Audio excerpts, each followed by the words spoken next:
A while ago, I visited the Clarity.ai offices in Tel Aviv, Israel. It's a young startup that works on mitigating and detecting deepfakes and synthetic media. But things took a turn on the 7th of October when Hamas launched a deadly attack on Israel, killing 1,300 people and took 150 more as hostages. The Supernova Festival in Israel ended abruptly after Hamas militants launched a deadly assault on the event, shooting into the crowds and grabbing hostages as they went. Hamas is a terrorist organization that is mostly funded by Iran and donations from the West. In order to support the donations from the West, Hamas has to churn out constant media and fake content. With the goal of supporting their terrible acts, they churn out more and more content that is almost indistinguishable between fiction and reality. With hostages at stake and social media being overwhelmed, it's became more important than ever to understand what is real and what is fake. And yet, the CEO of CBS already said that while they receive thousands of pieces of content, only about 10% of those are actually usable. And while this attack is horrific and actually touches me personally, we are not a politics channel, we are a tech channel. But it is impossible to overlook the tech angle here. This crisis underscores the broader, wider issue at hand, the battle against malicious synthetic media. Even in quieter times, we've encountered bizarre manipulation of images and photos. We all saw the Pope in the puffy coat, and we all heard the blood-chilling story of a mother who received a call from the deep-faked voice of her daughter, exploited by scammers for money. We get a phone call and it's from an unknown number. It just says unknown, and it's my daughter's voice, and Bree says, "Mom," and she's crying and sobbing, and she goes, "Mom, I messed up." Exactly where Clarity.ai steps in. They help find, detect and understand what is real and what is fake. They work with media and intelligence to pinpoint the fake content. And they have a crucial role in stopping the spread of misinformation. Their work has never been more critical. And with their growing importance in mind, let's jump into my interview with Michael Matthias, the co-founder and CEO of Clarity.ai. But keep in mind that this interview has been recorded before everything has changed.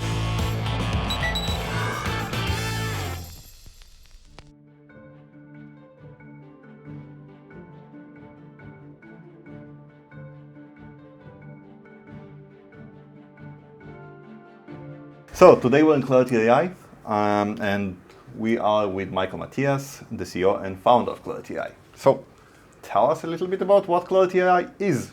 First of all, welcome. Thank you you for coming here.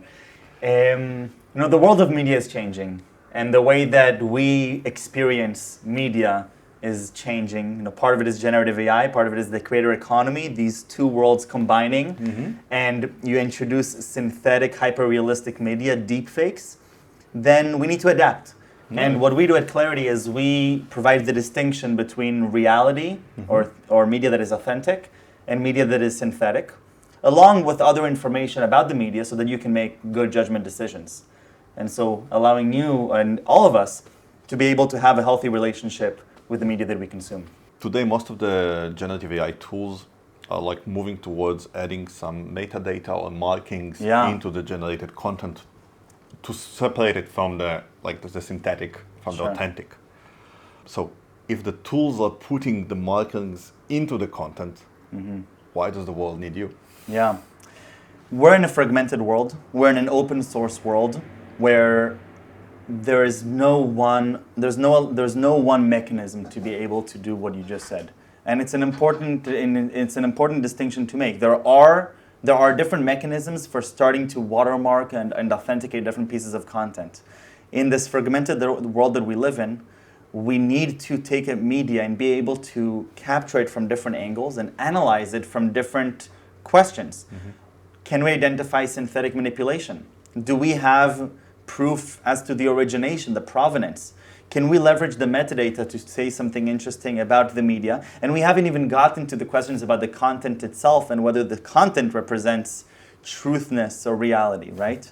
And so in this fragmented world, what consumers and organizations need, first of all, is a coherent and body with high integrity to be able to tell them what this media represents. And this body needs to draw from a variety of sources. Some of them are AI models that we train ourselves. Some of them are different signals that are coming in from different mechanisms and different platforms. But in this fragmented world, you need a platform to combine these different signals. And ultimately, what we also see is that an anticipation that every video that is generated by AI will go through some stamp.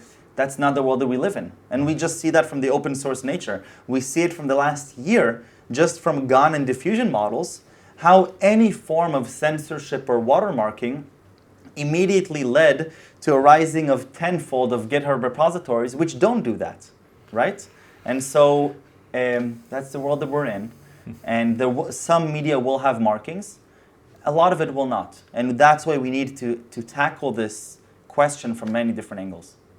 For a while now already, like image forensics and people who analyze images to see if they're edited or not. And with Gen AI, the creation of the images have become a lot more accessible. Right. So is Clarity.ai basically the answer to that problem, that it became more easier to create fake images? Like, you want to give the tools to people to detect it easier as well? Correct. So what you're saying is absolutely right.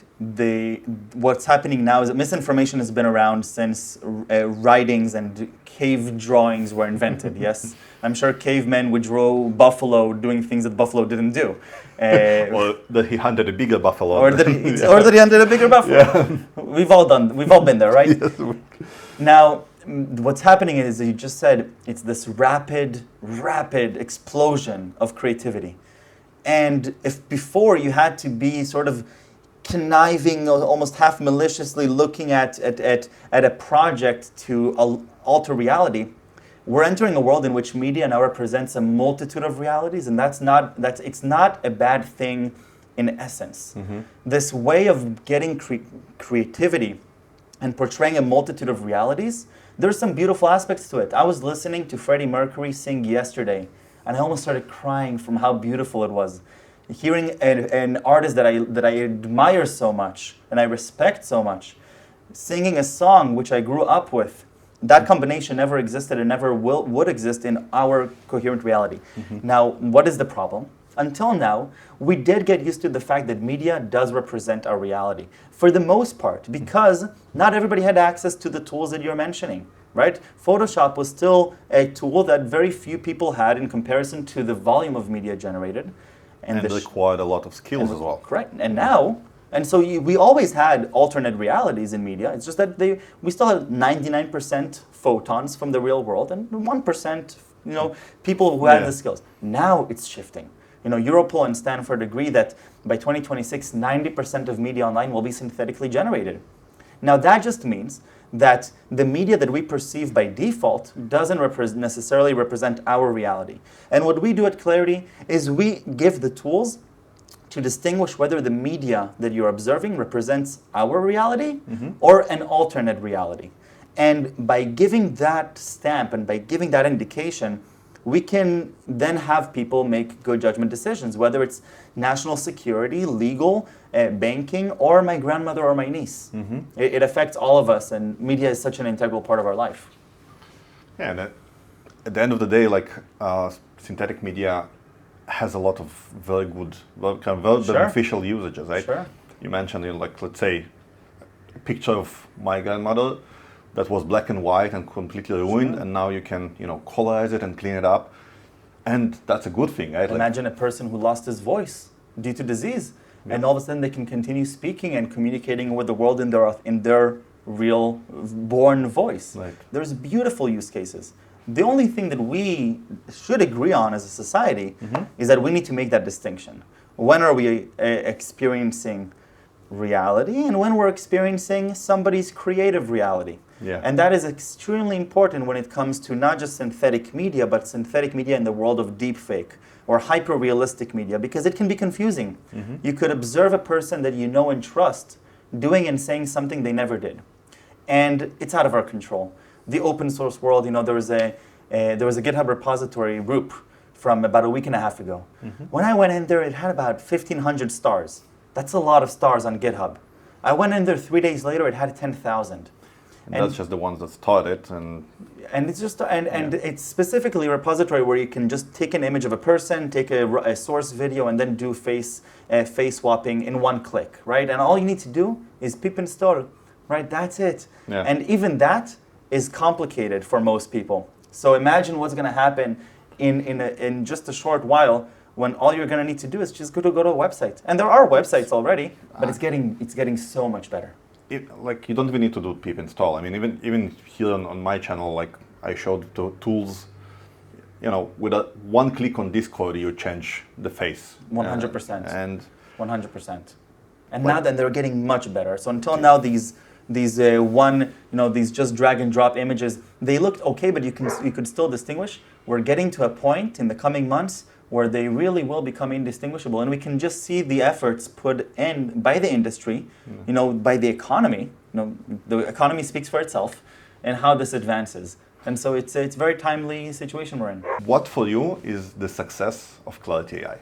Wow, it's a question you never ask an entrepreneur, right? I like to ask the tough questions. We have the privilege of dealing with probably one of the most pressing issues the world is facing today, and certainly will continue to face over the next years, and it's never going to go away. This distinction of reality from not, and being able to provide clarity into that. For us as a company, success means to be a leader in this category. As a company that paved the way with cutting-edge technology and real value solutions to organizations and consumers that actually help people make decisions. When we interact with our customers, and when we interact with the different agencies we're with, and the situations we get to deal with, we feel the helplessness. And we see the impact immediately.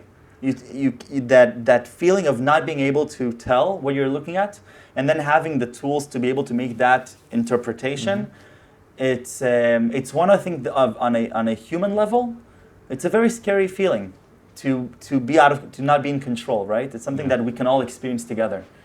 And that's what we provide. We bring back the control. We allow people to continue being able to exercise their judgment and their senses, even in a world where their senses may be lying to them. And we have a North Star, the critical democratic institutions, the fabric of society, how we as a society function, and how we can maintain our democratic integrity, which is a lot of it is based on judgment and the integrity of information. That is something that we as a company put in our North Star. We're looking at how we as Clarity can be a company that is trusted by people, trusted by organizations, with full integrity, to say we are not here to be the arbitrators of truth.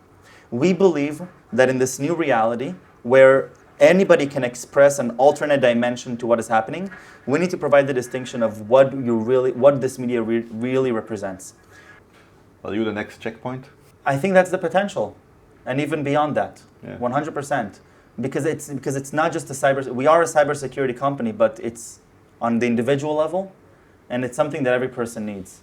And the comfort that we aim to provide to people to regain their control on their senses, I think is something that is priceless. And I think that we definitely have that potential. It's super exciting and super interesting. Like, thank you so much for this. Thank you for coming. Right, I hope you enjoyed this interview. Let me know if you like that kind of content, if I should make more of it on the channel. Definitely leave the comments below. What do you think of deepfakes and where we're going? On this channel, I share technology, techniques to make our digital life a little bit easier. I call them modern life hacks. I'm always either here in the comment section or on our Discord server. Come visit us. And if you like this content, please subscribe. And I'll see you in the next one.